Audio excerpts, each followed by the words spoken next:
लातूरमध्ये राजकीय कार्यकर्त्याची निर्घुणपणे हत्या करण्यात आल्याने खळबळ उडाली आहे। बार्शी रोड ते औसा रोड बाह्यवळण रस्त्याने सोलापूरकडे निघालेल्या इर्टिगा कार चालकाने क्रुझर जीपला कट लागल्याच्या कारणाने झालेल्या वादातून भ्रष्टाचार निर्मूलन समितीचा कार्यकर्ता अनमोल अनिल केवटे याचा हत्याराने भोसकून खून करण्यात आला, तर महिला पदाधिकारी सोनाली भोसले सुपेकर या महिलेवरही जीवघेणा हल्ला करण्यात आल्याने त्या गंभीर जखमी झाल्या आहेत। बुधवारी मध्यरात्रीनंतर लातूरच्या खाडगाव रोड येथे ही घटना घडली। कारचा चालक नवनाथ लक्ष्मण धाकपाडे यांनी या प्रकरणी लातूर येथील शिवाजीनगर पोलीस ठाण्यात फिर्याद दिली। मृत अनमोल केवटे आणि सोनाली भोसले हे बुधवारी भ्रष्टाचार निर्मूलन संघर्ष समितीच्या लातूर येथील बैठकीसाठी गेले होते।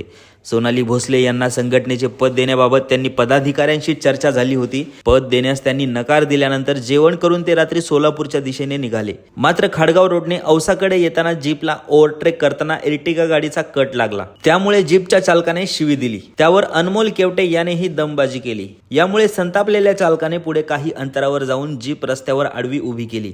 त्यानंतर केवटे आणि सोनाली भोसले गाडीतून उतरले। त्यावेळी विष्णू नावाच्या व्यक्तीशी त्यांची बाचाबाची आणि दोघांमध्ये झटापट सुरू झाली। तितक्यात दुसरा व्यक्ती गाडीतून उतरला आणि त्याने अनमोल केवटे यांच्या गळ्यात चाकूने आरपार भोसकले।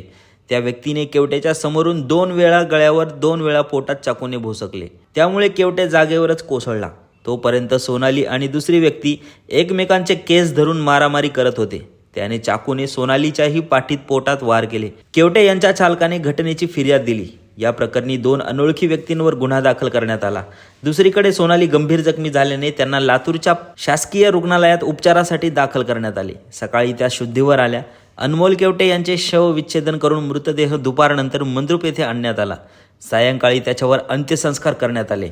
महत्त्वाची बाब म्हणजे तथाकथित पदाधिकारी असलेल्या अनमोल केवटे याच्यावर सोलापूर आयुक्तालयाने हद्दपारची कारवाई केली होती, तरीही तो सोलापूर शहर आणि मंद्रुप परिसरात खुलेआम वावरत असायचा।